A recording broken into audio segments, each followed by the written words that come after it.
spring, this past spring, Nyack and the world lost a wonderful person named Salahuddin Rahim, who was a lifelong activist and poet, educator, mentor, storyteller, history keeper in Nyack, which he moved to as a young man.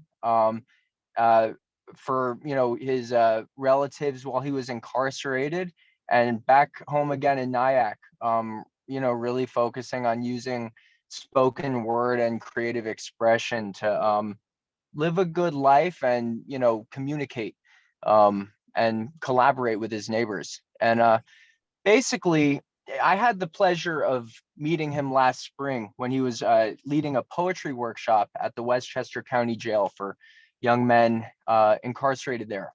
And I was introduced to him by my dear friend Ashley Dawson, who had known him for her whole life since she was a little girl.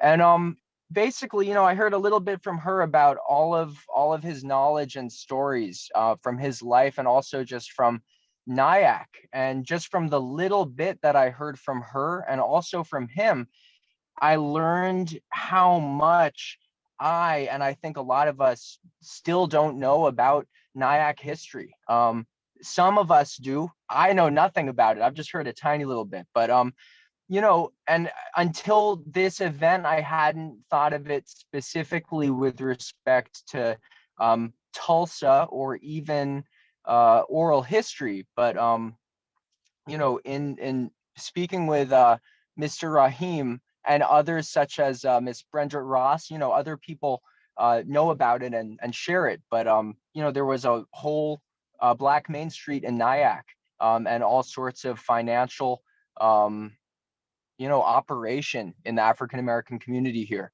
that, like, I think people know, but which I personally don't see in the actual business establishment on Main Street or in Franklin Street anymore.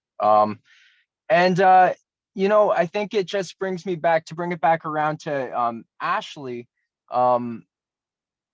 Before he got sick, which was in January, she visited him with a video camera just to learn about his life and about the liberation work that he did in Nyack in the 60s, and learned a lot of amazing things that I had never heard a whisper about. And she sat down with this person who she'd heard things about, whose story she had heard bits and pieces about over time. But just the simple decision of sitting down with him for a couple hours and learning about these, this amazing community organizing he did in the 60s and the repercussions he faced personally and in the community. Now she knows it, and she also holds a record of it for whoever she'd like to share it with. And this later this summer, it's still in progress, but we will hold a sort of memorial just to celebrate Mr. Rahim's life. And also included in that, I don't know if much of the history will be shared, but certainly she recorded him performing one of his poems. I'm not even sure if I really mentioned that. He's a poet, first and foremost, at least in this context. And that decision to pull out the camera and basically invite him to share his story with a desire to learn it and carry it, now helps us to stay connected to him in a way that otherwise we simply wouldn't be able to. So I think I just want to finish up and say thank you again for the honor of being in this really special conversation. I'm excited to hear everything that will be said this evening, and just I guess affirm the importance of oral history and how big a thing it can be for us with our iPhones to make the decision to click record with our elders especially. So thank you very much. Thank you, Brooklyn. That's wonderful. Thank you. Thank you.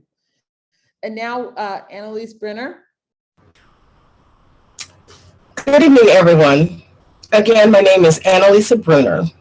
My great-grandmother was named Mary Elizabeth Jones Parrish, significant to not very many people until probably, I would say, a year or so ago, when it became, when it was the 100th anniversary or centennial celebration or commemoration, if you will, of the Tulsa Race Massacre of 1921.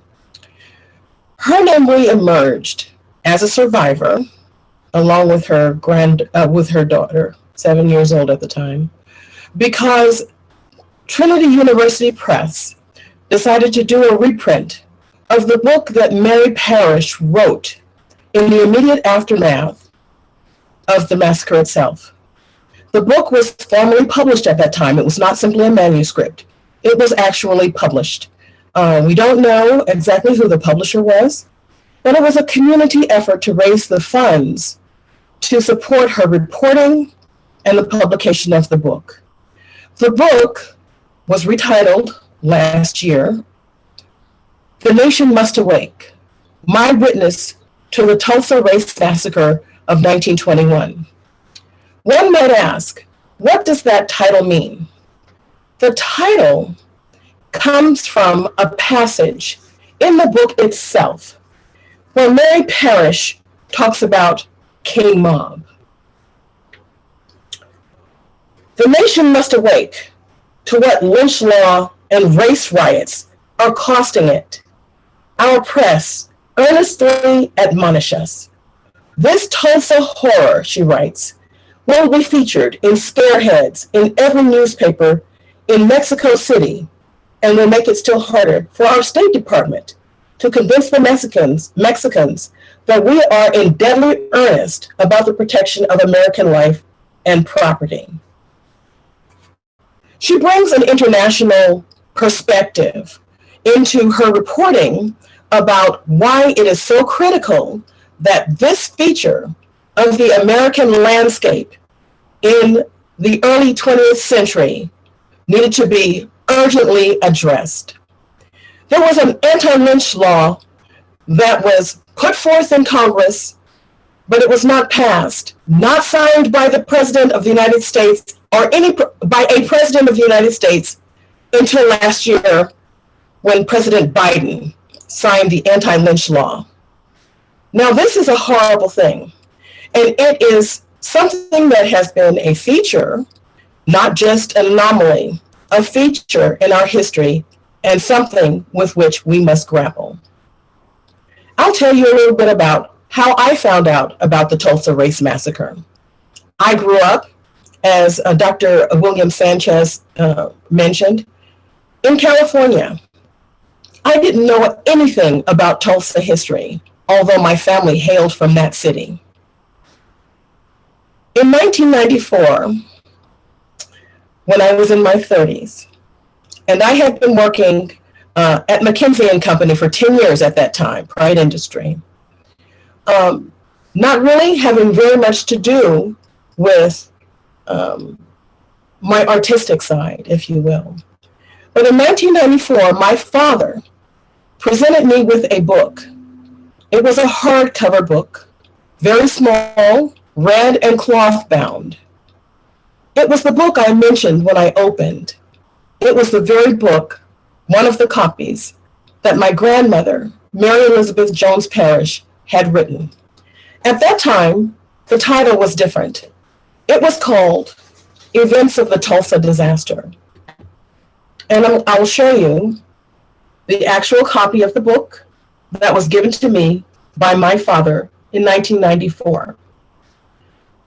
That was the first time I had ever heard of this event, this disaster, this massacre, although my family was deeply, deeply affected, living and surviving through the horrors of the massacre itself. When I saw the book, I was stunned. Not only had I not heard it from my family, neither had I ever heard it in the context of American history. And we know that these things happened, and that they have to be reckoned with if we are ever to have a full reckoning and restorative racial relationships in this country. So when I got the book, I was moved. I felt betrayed, not only by my country, but my family for never having mentioned this to me. I couldn't believe that they would hold something so sacred a secret from me. But my father said that he wanted to give it to me at a time that he thought was appropriate, where I would be able to, as he said to me, do something with it. He thought that it was important that people know this story, but he didn't know what to do with it. He thought I was the person in the family who had the interest and the ability to make it more broadly known. It's not hyperbole for me to say that receiving that book changed my life.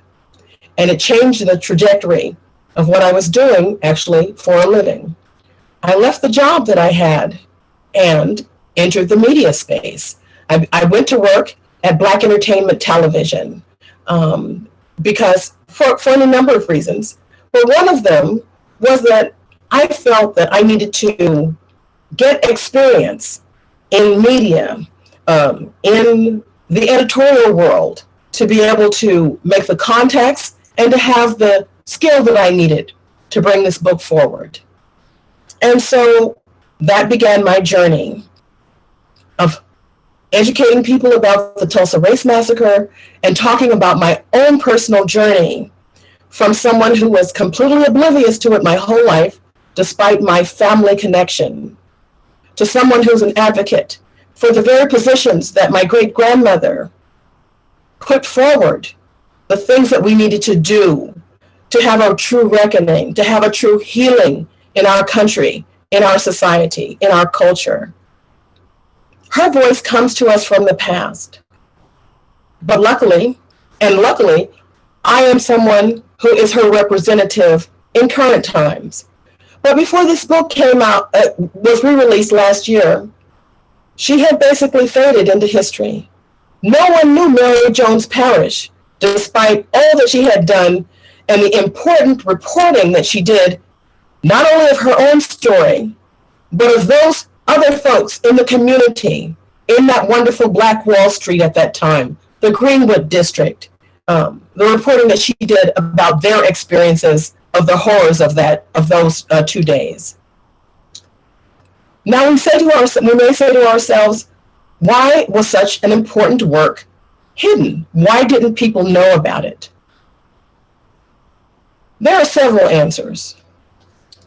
From a public perspective, the answer could include a public shame about such a horrible event, such an uncivilized and barbaric action taken against a peaceful community, to the point that they were bombarded almost out of existence. This is not something that people want to acknowledge having taken part in. From the interior, and I talk about the interior in terms of the feeling that the people who had survived had. From the interior, imagine the horror, but also imagine Tulsa, Oklahoma in the early 1920s. There had been a resurgence of the Ku Klux Klan.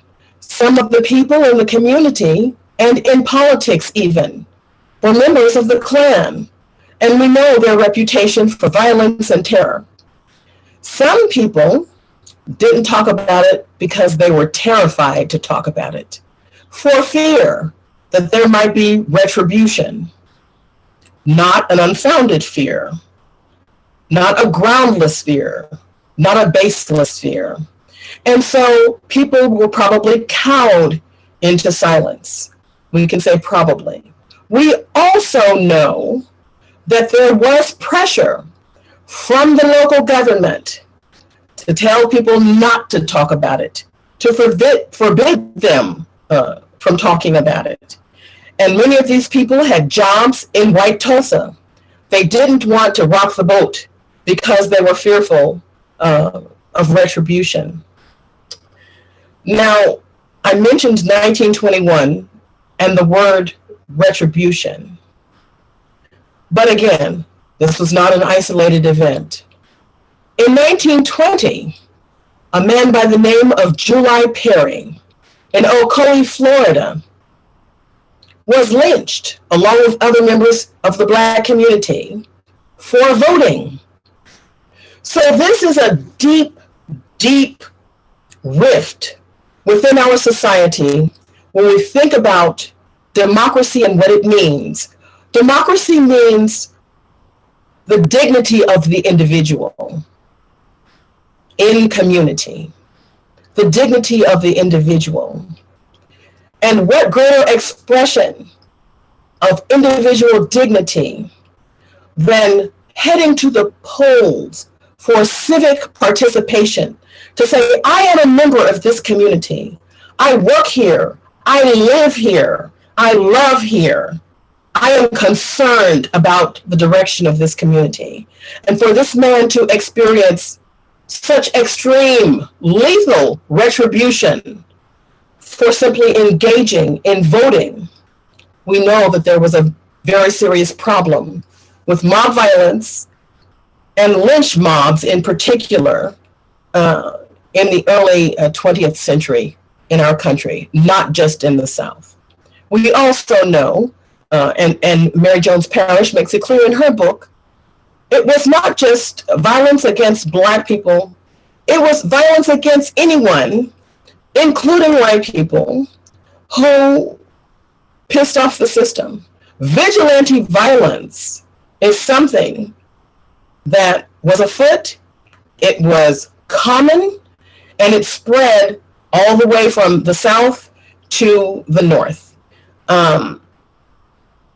Just recently, there was a terrible incident, and this is bringing it forward, in Wilmington, North Carolina, where some police officers were overheard on some recordings to say that they wanted to kill, and using other words, African Americans. They couldn't wait for the slaughter, for the Second Civil War, where they could go out and just shoot people, and most important, according to them, set them back 4 or 5 generations. Now we know that Wilmington, North Carolina, in 1898 was the site of a race massacre also. The elected government included, and this was something that was going on after slavery, enslavement, after Reconstruction, included some African Americans in official positions. But those who held ideas and ideologies of white supremacy, they didn't want to have those folks in office and to answer to them. And so they committed a coup. There was an insurrection, and they deposed the government and ran those people out of town. People were killed, the press was shut down, and those vigilantes took over the government. So this is not something that is an anomaly, as I've said, and up until the present time. So when we look again back to Tulsa as the one of these massacres, of these known massacres, I should say, we know that it is symbolic. It is not only a real event, it is symbolic, particularly because it has a discrete beginning and end that we can easily identify. And it captures and encapsulates so many of the issues of the day, and some of which persist until the present day. These are the things that need to be addressed. These are ideas that need to be explored. These are things that need to be in the public discourse so that we can have a true understanding, accounting, and reconciliation. Without a truthful telling of what has happened, without a widespread knowledge that gives us a foundation of understanding for why certain problems that we see are what they are, we will never be able to digest, understand, restructure, and imagine a new beginning for our democracy. I think this is a very important lesson, and I think that this is what Mary Jones Parrish brings to our attention and hammers home over and over and over again in her telling of these stories.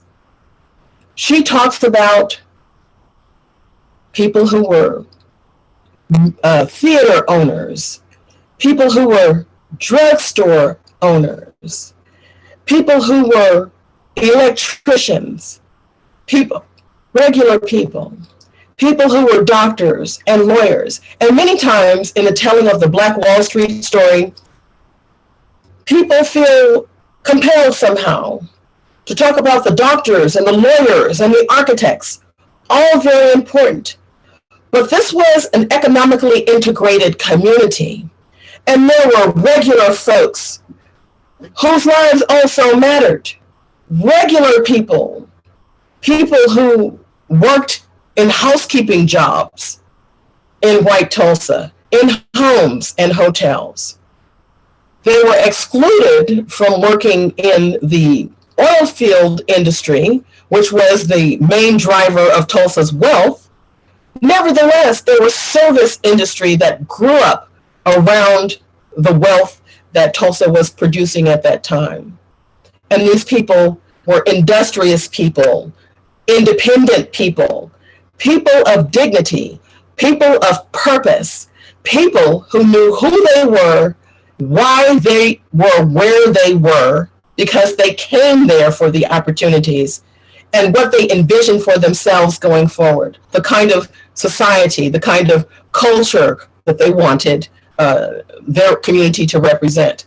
So when you look at this very thin book, it's not long. You can sit down and read it in a single sitting. All of these themes are captured. And this is the importance of listening to people's stories and knowing historical events and how personal stories fit into the broader narrative that we all know as history. As a footnote, my grandmother, Florence Parrish Bruner, was 7 years old at the time of the massacre. Like her mother, she attended Langston University, right there, very close to Tulsa. Mary Parrish, the mother, not only attended Langston University, she was a professor at Langston University. Her daughter, Florence Parrish, graduated the very year after Mary Parrish did. So Mary Parrish was grown by the time she was able to, and she was a divorced woman, by the time she was able to collect herself and finish university. So I'm very proud of the fact that she persevered and graduated from university a mere year before her own daughter did. So my grandmother, who was a graduate of Langston University, was a teacher in Tulsa before she left Tulsa as an adult in the 1940s to go to San Francisco. She was following her husband, my grandfather, who was killed in Burma in World War II. So while she was there, she didn't have the support of a spouse. She had to work to support herself and to eventually bring her two sons from Tulsa to join her. She had left them there with her mother-in-law. But unfortunately for Florence, Granny Florence, as I knew her, the San Francisco Unified School District was not interested in her as a teacher. So despite scoring very well on the teacher's exam, and despite being a college graduate, and despite her history, job history as a teacher, the San Francisco Unified School District hired her as a janitor. And so all her dreams for her future ended with a mop and a bucket. Nevertheless, she persevered. She was able to establish a home where my father and his younger brother, as soon as they graduated from high school in Tulsa, joined her in San Francisco, which is where, of course, I was born. And so we think about people wanting to set folks back 4 and 5 generations right out of their mouths. We think about the destruction of the prosperous community known as the Greenwood District in Tulsa, Oklahoma. We think about not dreams deferred, but dreams destroyed. And we think about it again, I have to say, from the internal perspective and also from the external. From the internal perspective, we all know what it means to have frustrated dreams, to have aspirations that we're not able to meet, sometimes through events over which we have no control. But externally, even from the perspective of society, what a short-sighted way to deal with people who have so much to give and who are so willing to give it. This is one of the challenges that I think is presented through what my great-grandmother's life says about herself, what her book is the introduction into about my grandmother's life, what became of my father, myself, and my daughter. My Granny Florence, who went to California and worked as a janitor, although she was overqualified for that job, had wanted to be an attorney. And I'll just wrap it up to say that we finally got one. My daughter is an attorney and has been so for 12 years. And so, yes, from the perspective of our family, there is some grace and some success. But nevertheless, democracy is about the dignity of the individual. Think about those people and what they went through and how they have remained steadfast, committed to this country, and how important it is that people have the right to vote in peace, considering the history of July Perry and his being killed for exercising his franchise. Thank you. Thank you. Thank you very much. Wonderful. I will ask that we save questions, as I mentioned at the top of our program, that we will have a Q&A session. And so with that, I will now move into Dr. Martin Young and her presentation. I'm not quite sure how I'm supposed to follow all of that wonderfulness. I am coming to you all from Tulsa, Oklahoma.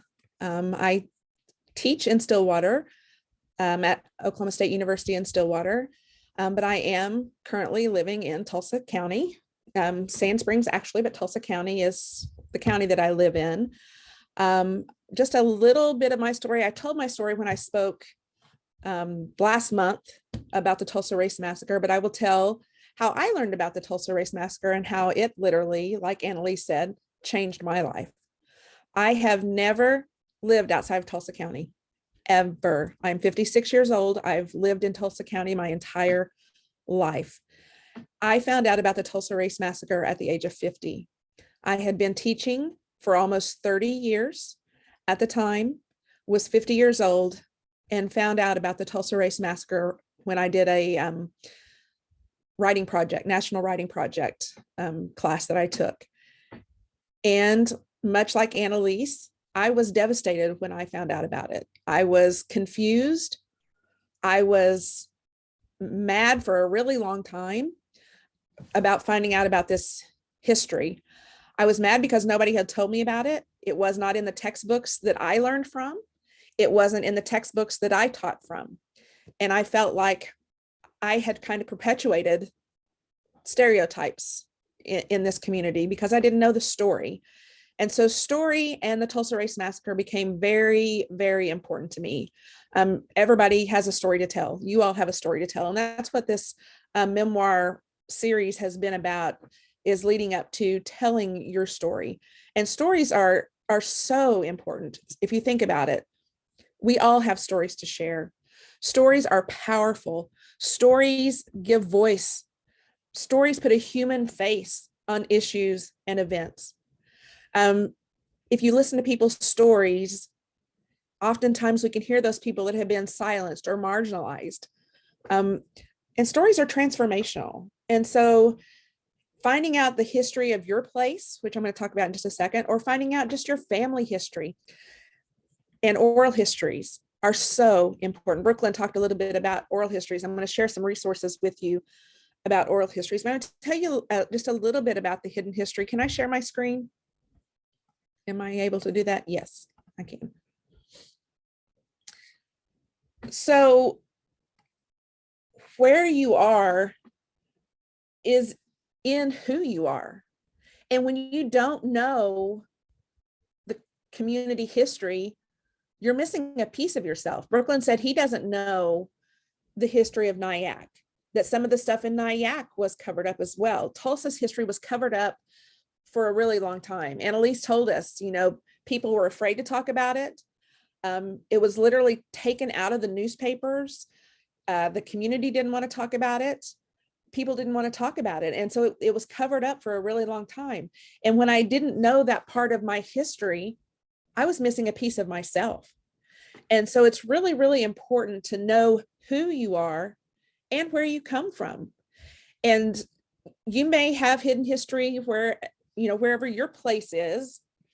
You may not. You may have history that everybody knows about, but not knowing your history keeps a piece of you. You're missing a piece.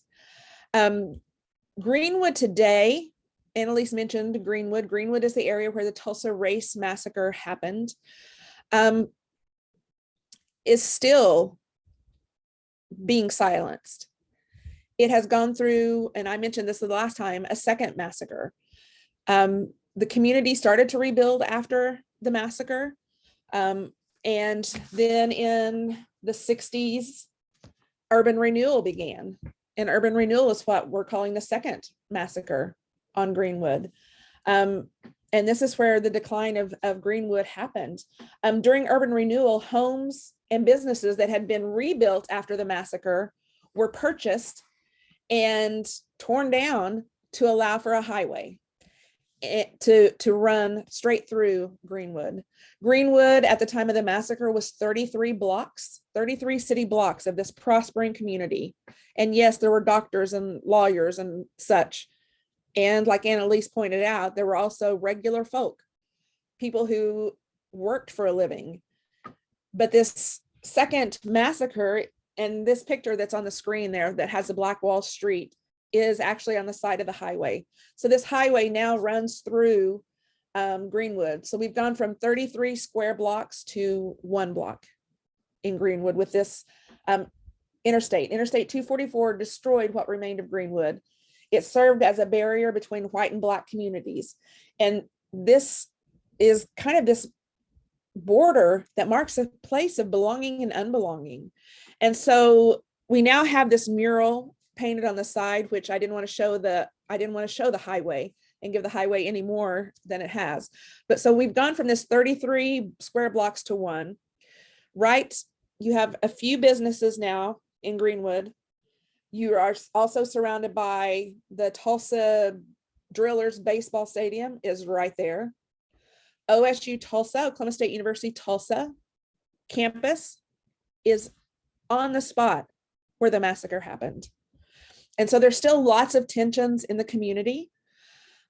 Knowing your history teaches you about your community and about yourself. And so I think personally, if the story hadn't been covered up, we wouldn't be where we are today in Tulsa. Tulsa is still a very divided community. Tulsa is still very, very divided. We just, Annalise mentioned, commemorated the 100-year since the massacre happened. The massacre was not ever even put into our state standards in history until 2012. And so we celebrated this 100-year commemoration of this event, but people still are fussing about it. If you get on social media, still today, they fuss over whether it should be called a massacre or a riot. Originally, it was called a race riot. It's now referred to as a massacre. Our mayor is digging up places in Tulsa looking for mass graves. because the official number of dead, I believe, Annalise, can you help me out? Do you know what the official number is? 19. I can't remember the official number and then what the division is, because there were casualties obviously on either side of the divide and so forth. But it's still all speculative. And then of course people don't know, were people killed and buried, or did people flee and just never return? So this is another aspect in terms of the disappearance of some folks. Who were basically never heard from again. So I don't feel comfortable saying, any specific They number. do the Red Cross or the Tulsa Race Massacre original report has a number that they consider accurate. Although, like Annalise said, there's really no telling. So our mayor is currently going through these initiatives to dig up different places to see if there are mass graves. That's causing a mess in the community. We're also working through reparations in Tulsa currently. That's causing issues with some of the community members that still aren't ready to acknowledge the Tulsa Race Massacre even happened. We had a group, so we have 3 survivors that were like infants when the massacre happened. They're 101, 102-ish. And a philanthropist in New York, I believe it was New York, recently gave the survivors, I think it was $1 million out of his own pocket. And the people in Tulsa were mad about that. So because everything was hidden and covered up for so long, we still have this divide in Tulsa. We still have this divide about, do we pay reparations? There was only, so this community of Greenwood was burnt to the ground. There was only one person that received any insurance money, and it was a white man who had guns stolen out of his store.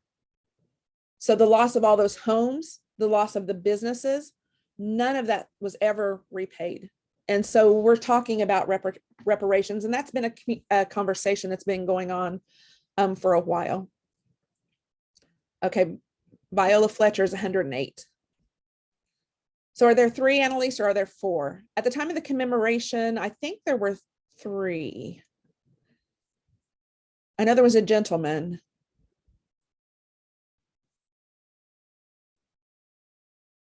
I know there was a gentleman, I can't remember his name. She's putting some information in the chat for those of you that are doing it. And so even as Tulsa still struggles, there's still stuff going on, and we can't heal. We can't do restorative work until we make acknowledgements of what happened in this community. And there are still, like the Ku Klux Klan Annalise mentioned, was very active. We have a whole street named after Brady, who was a Ku Klux Klan leader. Of course, the name we wanted to have the name changed. And so whoever named streets decided, well, we'll just say that it's Brady after somebody else. It's not Tate Brady, it's another Brady. So they didn't really change the name. They left the name Brady Street, and now they're just saying it's a different Brady. It's not the Brady who was a Ku Klux Klan leader. Well, that's not real. That's just a faux fix. That's not really fixing it. So until we acknowledge it, until we can make these changes, we can't heal as a community. And so not knowing our past, that last comment, community members not knowing Tulsa's racist past destroys memory and place identity, while at the same time further alienating the historically marginalized people of Greenwood. And so not letting those stories be heard continues to marginalize people. It continues to silence people. You know, your community, I did some reading today, your community, you have DNA in your community DNA. And those stories of your people are in the DNA of your community. And so it is up to us, like Annalise is the storyteller of her grandmother, her grandmother's story. She's sharing it. It's up to us to share our family story, our community story. And there are so many different ways that you can do that. And I have tons of resources I can share with you. I don't want to waste your time. But I'm going to tell you a couple of things that you can do. Take a walk in your community. Take a look. If you think about the past is always present. Take a walk. That's how I learned about the Tulsa Race Massacre. I took a walk in my community and there was a plaque on a wall that talked about the Tulsa Race Massacre. And I was like stunned. This is a plaque that's in the ground. So from OSU Tulsa all the way down Greenwood are plaques where businesses were located at one point. And the plaque tells you, so this is the Vernon AME Church, which is still there today. The plaque will tell you if it was rebuilt or if it was not rebuilt. And so your community has things, it has markers, there are memorials, there are oral recordings. We have tons of oral recordings. You have museums, exhibits, national parks in your community, things that you can explore to learn. Again, like Brooklyn said, he didn't know the history of Nyack. And I bet now he's going to start finding out those stories of people. Like Brooklyn said, you can interview your family, and I've got some oral history resources to share with you. So those are just some things to think about. So take a walk. Then also think about some things to think about. Is all public history created equal? What stories are you seeing? Think about what you're learning in your textbooks, which is not the truth or not the whole truth. If you think about who writes history, it's the winners. The victors are the ones that write the history. The people that can pay to have the murals put up or the signs put up, those are, not all public history is created equal. Just now, can we walk in Tulsa and see plaques and memorials to Greenwood and to the massacre? 5 years ago, we couldn't have done that. And so think about who's telling the story, what parts of the story are they choosing to tell, and who's funding that piece of history. How can you add to the story of your place? And so there's some things that you can do that I've been working on. Photography is a fabulous place. And I think they wanted me to share about rephotography. So I'll do it really, really fast. I don't know how much time I have left. But just going to an archive and exploring old photographs of your community is a great way to start learning about your community. Our libraries, our college, our universities have all kinds of photographs. We have museums that have photographs. If any of your teachers, I do this with students, give them photographs. When I'm getting ready to present in Dublin, I'm going to bring some photographs of Tulsa back in 1921. There are some activities that you can do with it, but for example, look at this picture. If you are one that's working with students, you teach them to read the captions, you teach them to look at the people, you teach them to look at the backgrounds, and they can learn a lot. So this picture was from the Race Massacre in 1921. You can get this picture at the OSU Tulsa Library, or TU also has a great collection of photographs. But if you read this, captured Negroes on the way to Convention Hall during Tulsa Race Riot, June 1st, 1921. So somebody wrote that right across. This was turned into a postcard and sold in Tulsa during this time. And what this photograph shows is after the massacre was over, all of the African Americans were marched through town with their hands in the air to internment camps. I didn't know that in Tulsa. So there's lots that you can do, with photos, old photographs, but there's something called rephotography. And I don't know if you have ever heard of rephotography. And rephotography is when you take pictures like this, old pictures, and go to that exact spot and take a new picture. And then examine And there's so much that you can do with that. And I have some resources. I'm just going to share them. I'll put them in the chat that talks about rephotography. But if you just look at this picture, this is Greenwood. So this was an actual picture in 1921, this section. But then if you look behind it, the colored parts, there's the highway that I was talking about, are Tulsa currently. And so that's what rephotography is. You can look at the past and look at the present and compare, contrast, talk about. And I'll share some in the chat. This is Tulsa past. So those of you that want to know about Tulsa, there are this gentleman. Can you see that? Or am I gonna have to stop share and share again? I think I'm gonna have to stop share and Yeah, share again. Your screen went. I'm gonna share over. differently, so that way I don't have to. So if I think you can see that. So these are all photos that he has taken. And he has overlaid the old photos with the new and combined them. And if you don't know, and I'm going to share with you a website that you can do that with your own photos. So like you can take your old family photos and combine them with current photos to just see what's going on. So this is just a few of the things that this gentleman has done with rephotography.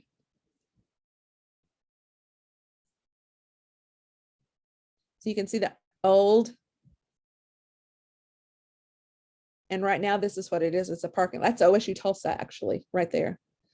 So again, it's just another way of thinking about your past and your current situation and how those things work together or how they're different. I've lost it. That's not, I'm sorry. I apologize. I've got too many tabs and too many things open. You're fine. That's great. I don't know where my presentation went. Oh, uh-oh. My presentation is gone. Ah, there it is. And I'm not going to show you all of these things, but you can explore them. And I can either share this PowerPoint with you, or I can just put all these in links for you. But National Writing Project, I don't know if you know anything about Writing Project or National Writing Project, but they have a lot of stuff on place-based and knowing your place and knowing your history. And every year in October, they work with National Park Service to get kids and people outside and to learn your history outside. And so that's a link to the one that I did. I did one on the Tulsa Race Massacre. And you don't have to watch the video of me now, but I told my story and talked about rephotography. And then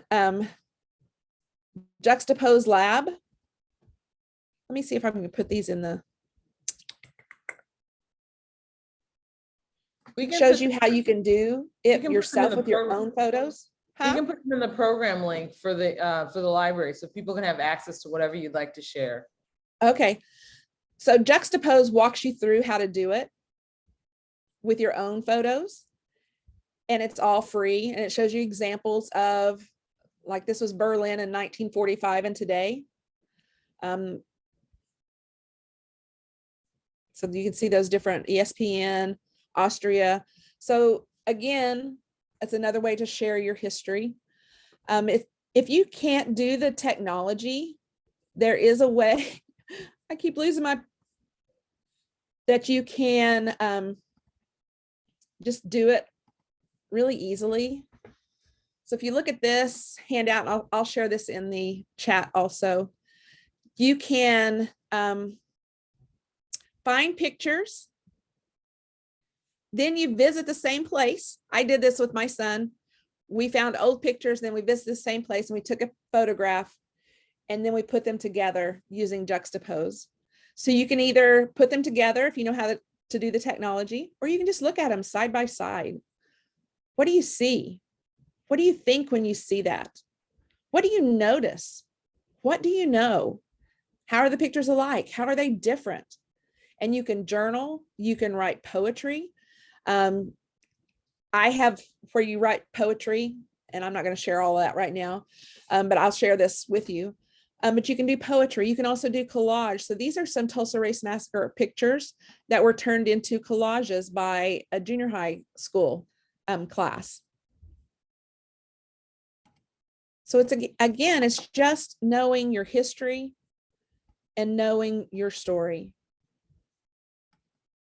is really, really important.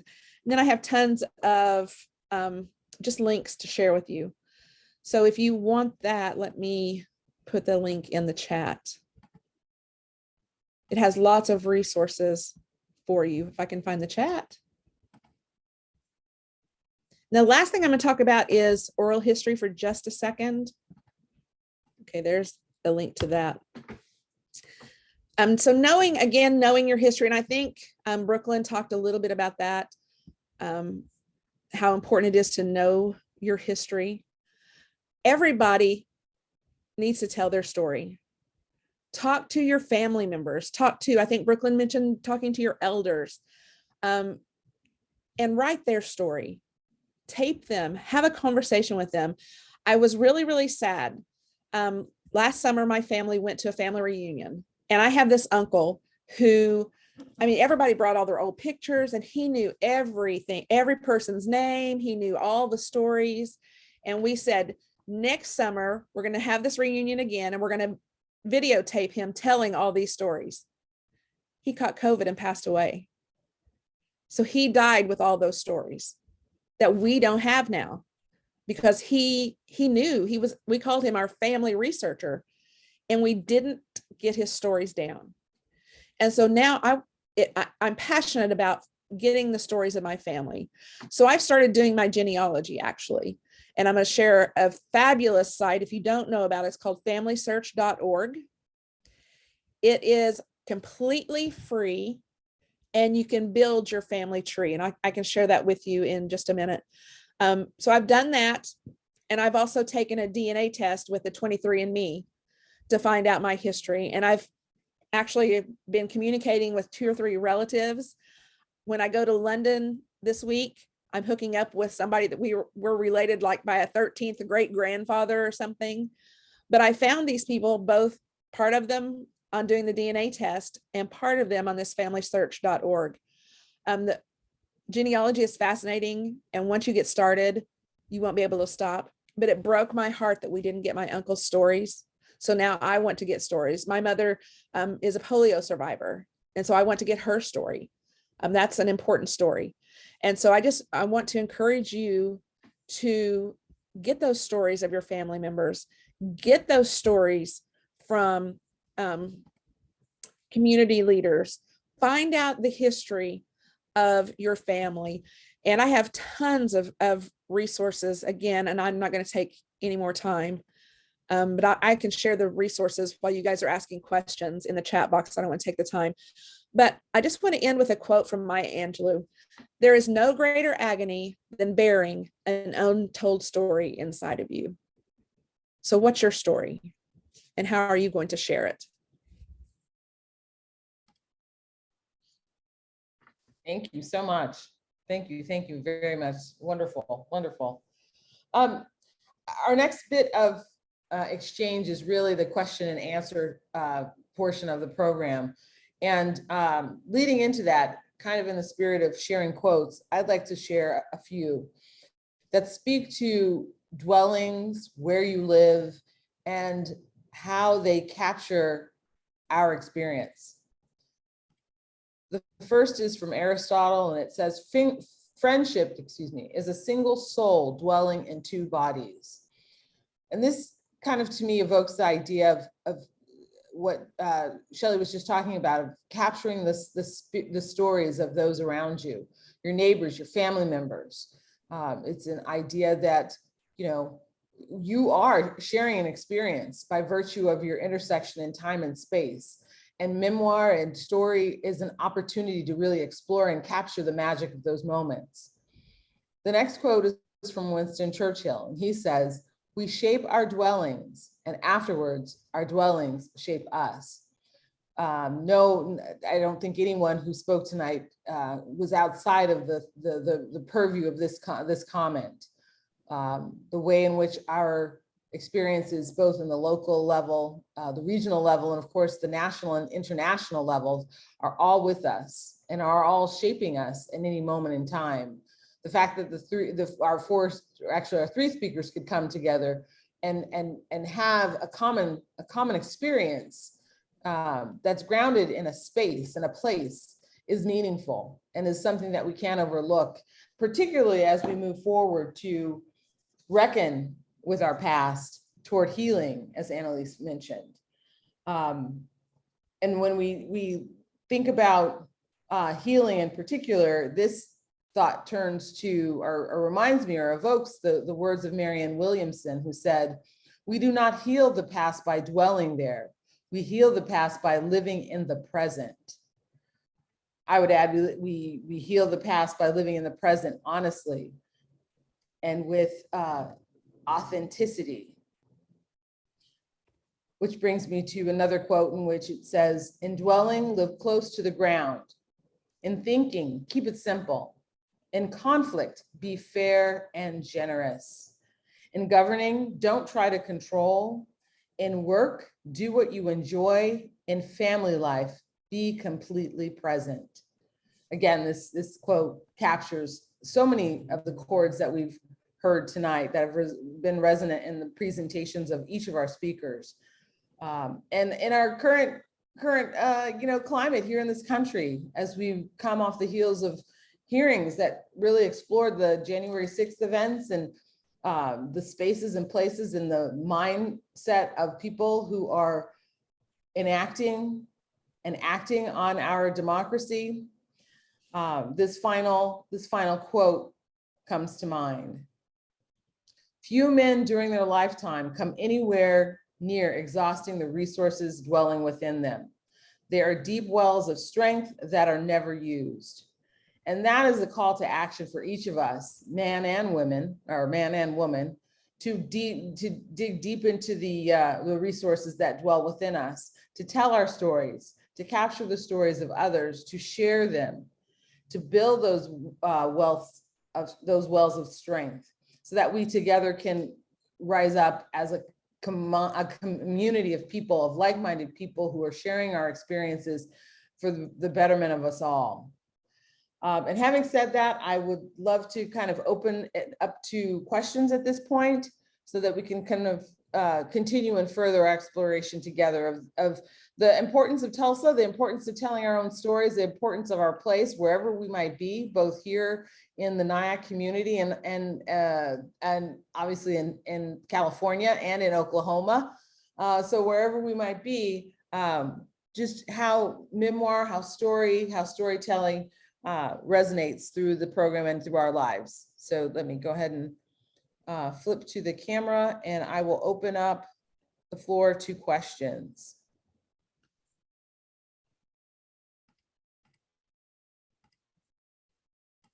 Do we have any questions? I see lots of links. Lots of links.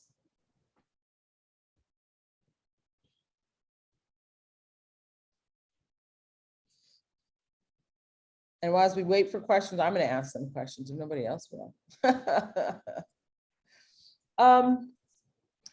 Let's see. Brooklyn had his hand up. Oh, who's got their hand up? I'm sorry. Hi, thank for you. Yeah. Thank you, Valerie. Shelly, I'm wondering in Tulsa if there is much basically like any reconciliation work going on among white people in terms of genealogy and stuff. And if like there's that sort of, history on that end of things. I don't know if there is any genealogy work going on.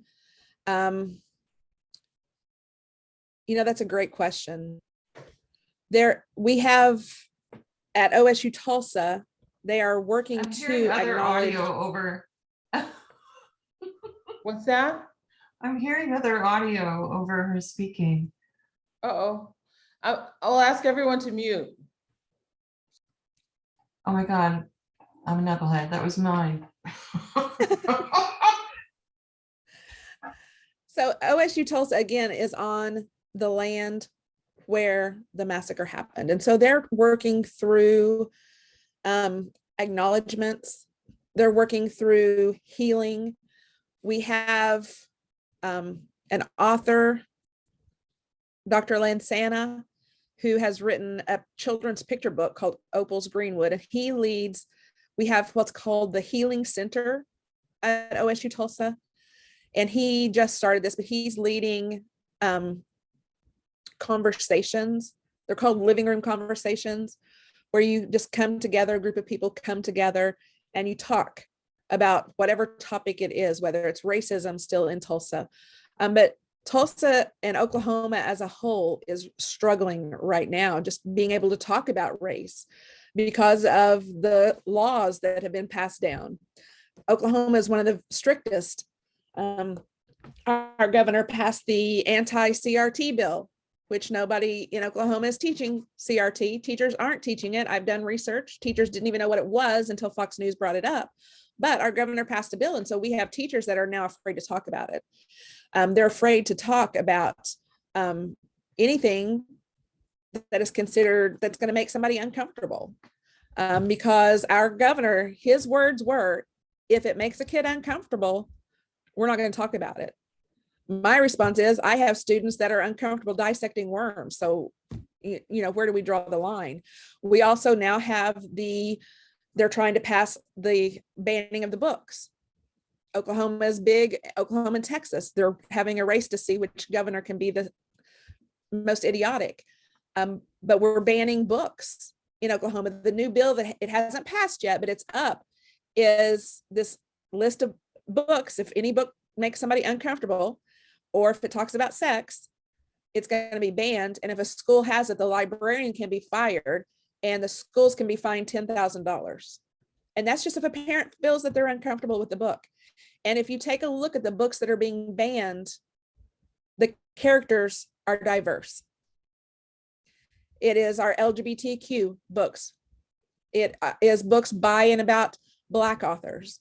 It is different religions. It is, you know, anybody that's not the normal white two-parent family. Those are the books that are being banned. Texas has a list of 800 and some books that they're wanting to get rid of. So, you know, in Oklahoma, we're afraid to talk about it. I teach pre-service teachers, and it's always, well, what if? They're worried about teaching in Oklahoma. And so I don't even know if I answered your question, Brooklyn, but there are spaces where we are trying to acknowledge what happened and work through those issues. But it's tough when we have, you know, the government that we have.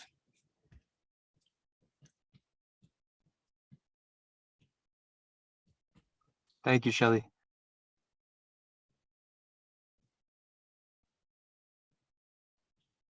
Yeah, that's troubling. I mean, to say the least. The notion that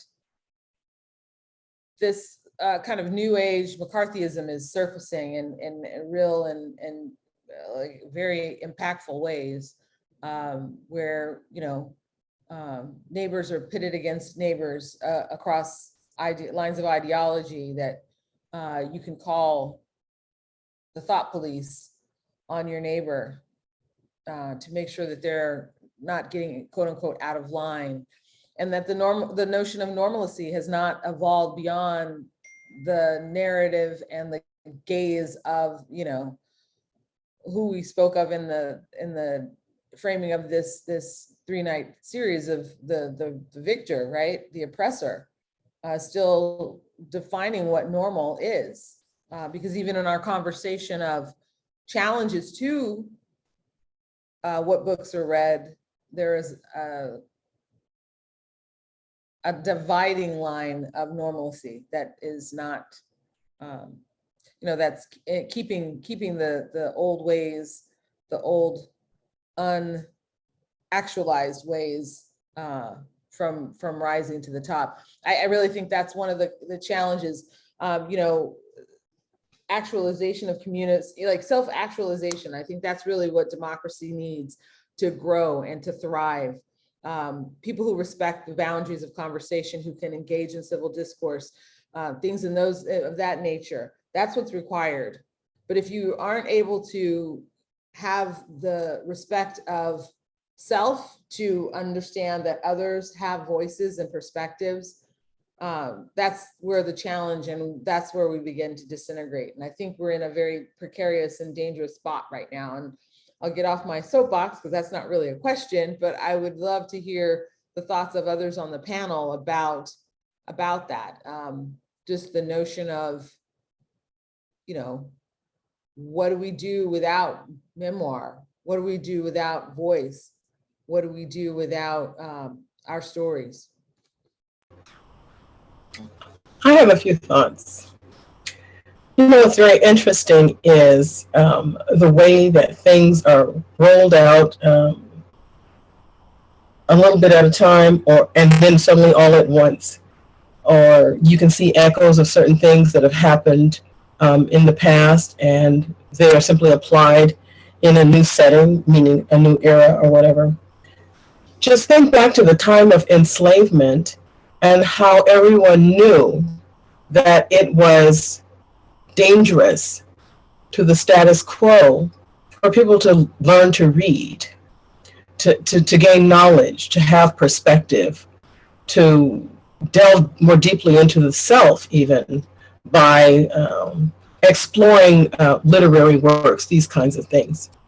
And so today, and at that point, you know, that kind of oppression was limited to one population, right? With a specific purpose in mind. Now we have something that is an echo of it, but it has, you know, some of the same ramifications, but the goals are a bit different. I think that, you know, we're in a time where we know how important it is to have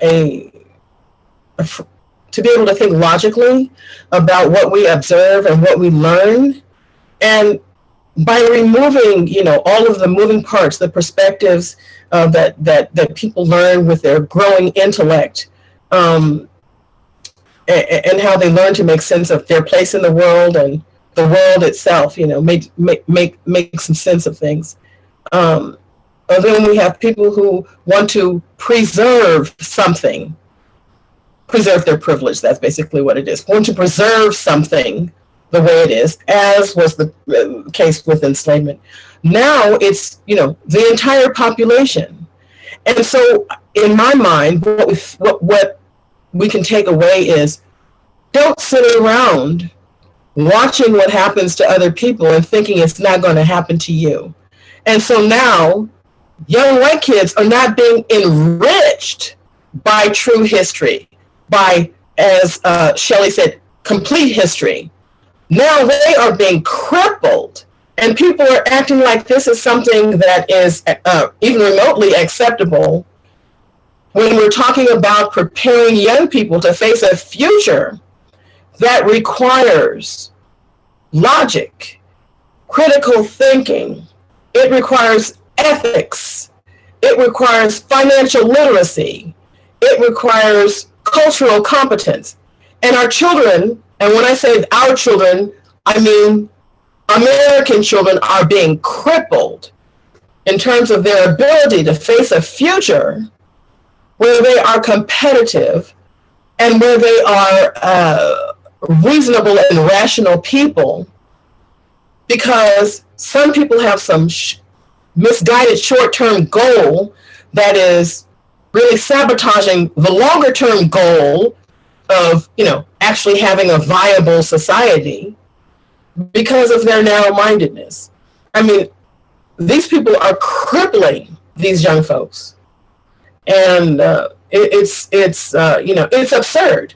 But we have, you know, now we have this kind of irrationality that's a system of governance, you know, in the country. And this is a dire sign. And all of that stuff, once again, it's all anti-human. It's anti-human. And when we have the disregard of the importance of the dignity, individual dignity of a human being, then all bets are off, and it becomes a situation where anti-democracy, whatever, other system someone is proposing, where anti-democracy is on the menu. And so now we have, instead of enslaved children and young and people being denied learning, now we have the whole country being denied learning. We can't tolerate this.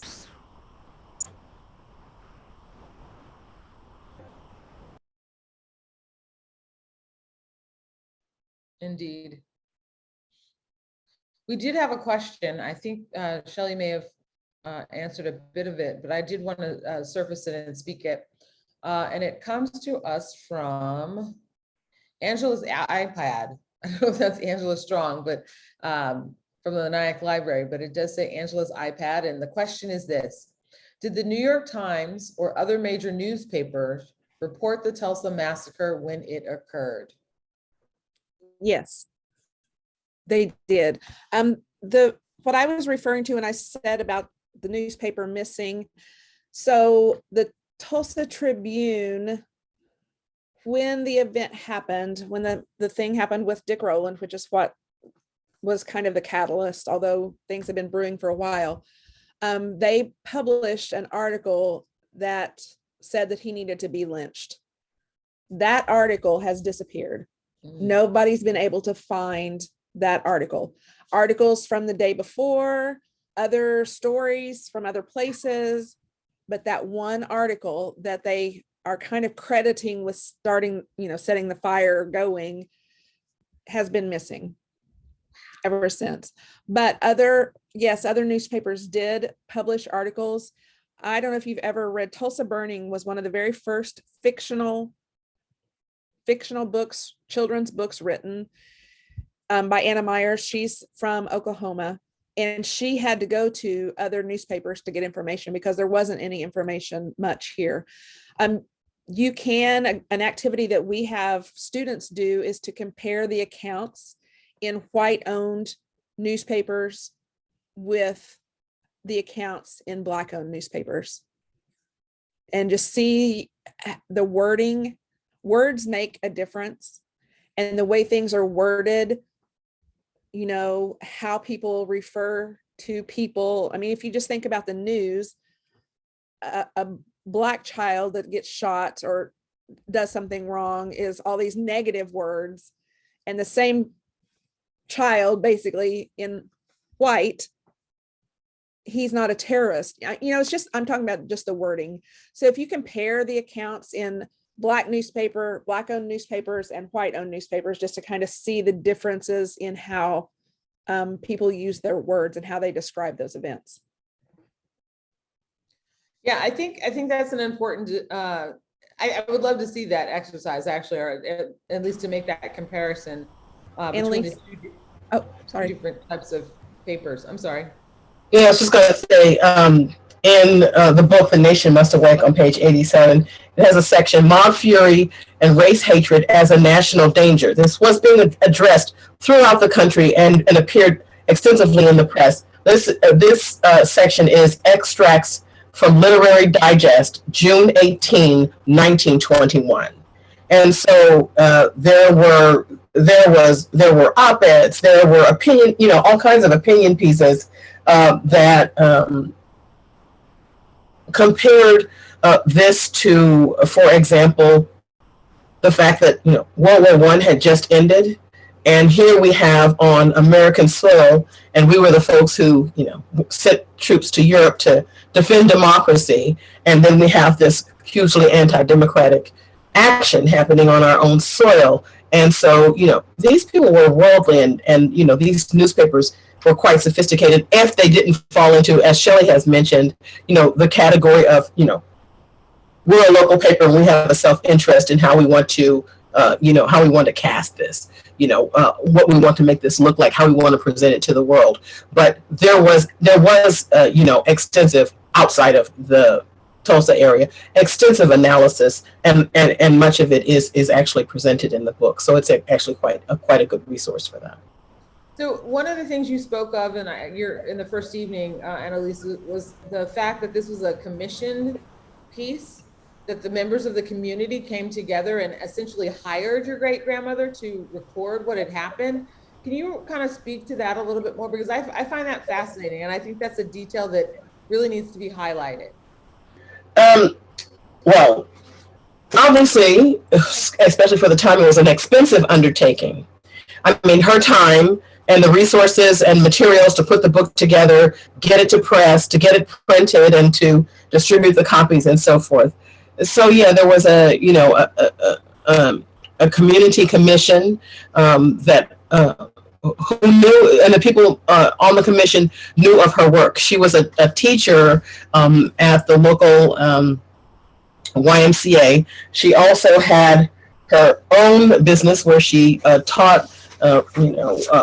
She had studied court reporting, and she taught shorthand and typing and other kinds of like office skills. And I can just show you right here. These things don't reproduce well, so it's very difficult for me to share a screen and show it to you. But this is her ad in the Tulsa Star of March 6th, 1920, where she's advertising her school.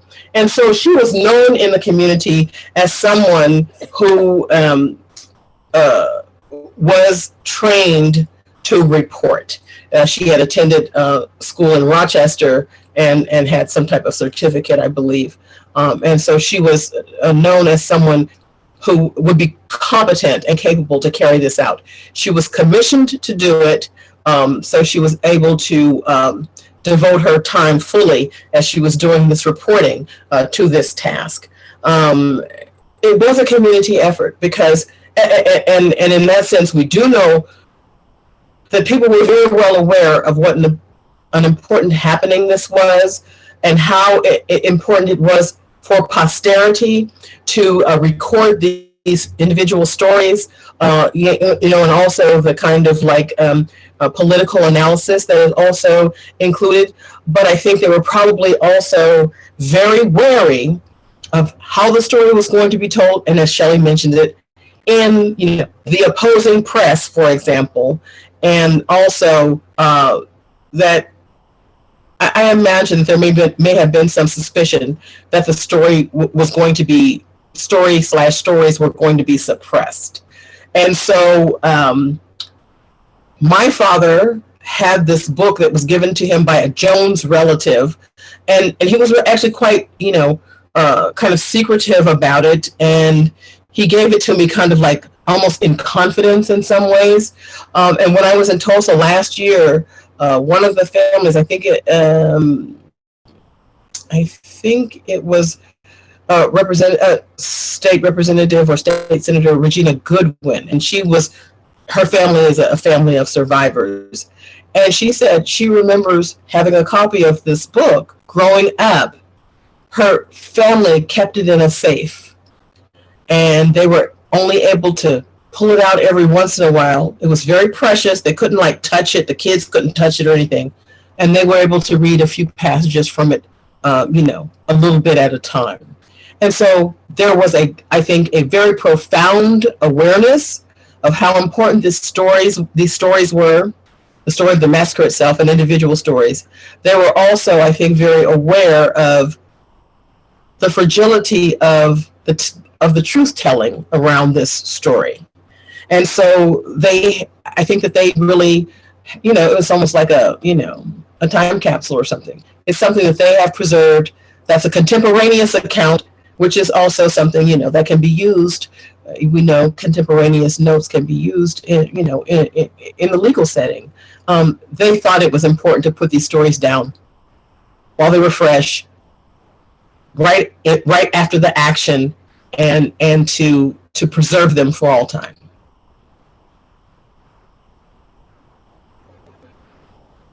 So important. So important. Are there any other questions? We're inching near to our Brooklyn. Do you have a question? Or are you fixing your camera?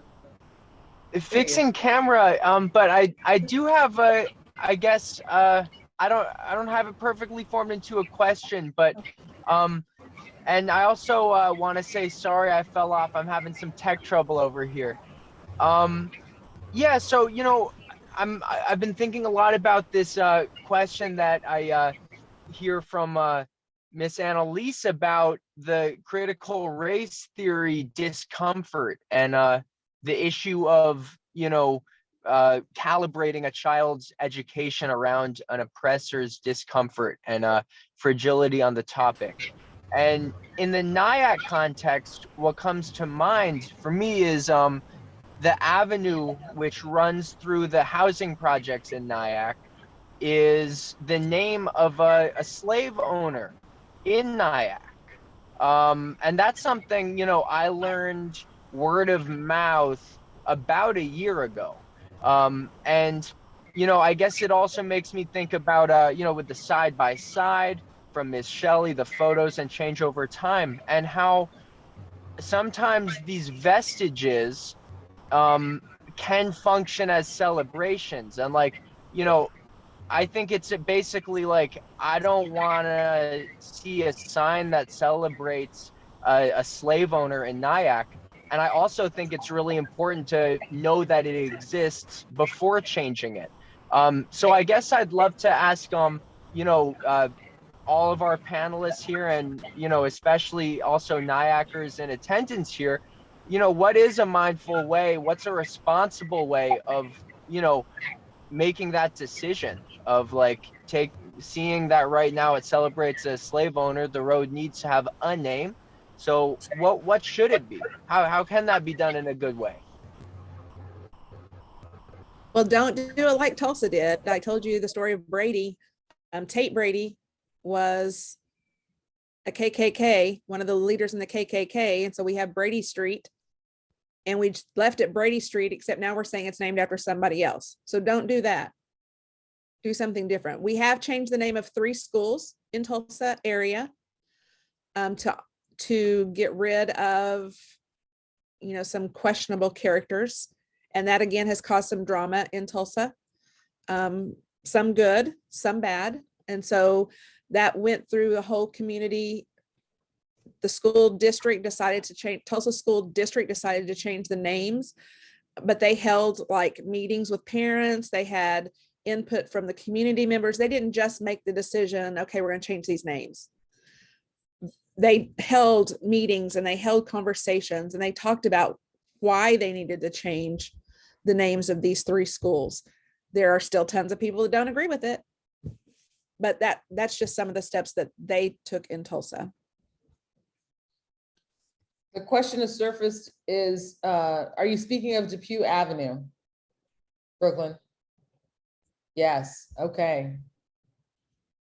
Well, I think that point is one that is wonderful that you raised, because it definitely brings the importance of place, the reality that we have opportunities to make change, and really can spark and surface a community dialogue and conversation about action that can be taken in that regard. As part of the Nyack Library, I would perhaps suggest that be some maybe a question that we might pose to the community to get folks thinking about it, asking about it, do some research, and maybe surface in a forward-looking kind of effort to really do something with that. And I would love, Brooklyn, in your with your filmmaking to help us, do that re-imaging, reimagining, understanding what perhaps was there before, what it is now, and what it could possibly become. So I thank you for actually raising that point to our attention. And in conclusion, I'm just going to read what Angela Strong from the library has posted. Contact the Village of Nyack trustees. They were instrumental in changing the names of Veterans Memorial Park to Hezekiah Easter Veterans Memorial Park. So that's the official kind of I don't want to say bureaucratic, but the bureaucratic way to go about actually making the change. But I think the heightened awareness of the community would be a powerful result of this 3-night series. Not just to Shelley's point, don't just change it to something else, but make folks aware of that history before doing so and come together to make a change that is meaningful for us all. And with that, we're a little bit over, but I do want to take the time to thank everyone for being in attendance. Wonderful panel. I just have gotten so much out of the 3 nights. And Brooklyn, you were such a wonderful, refreshing addition. I would love to explore some of the issues that you spoke of in terms of our local community. Thanks so much for having me. Yes, please. I'd love to continue these conversations. Thank you. Excellent, excellent. And before we leave, I just want to say that we'll gather up all of the links that we've gotten tonight and over the past 3 nights.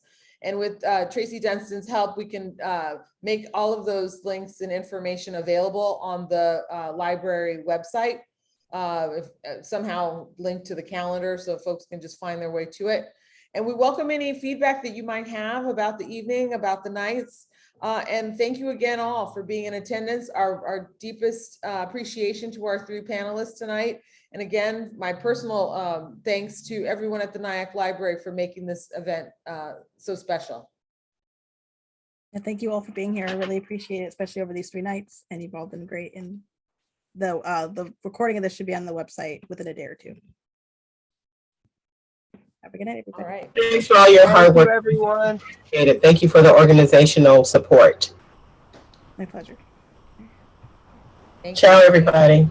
Good night. Valerie, all. I'll see you in Good night, Dublin. everybody. See you in Dublin. Bye. Yeah. Good night, all.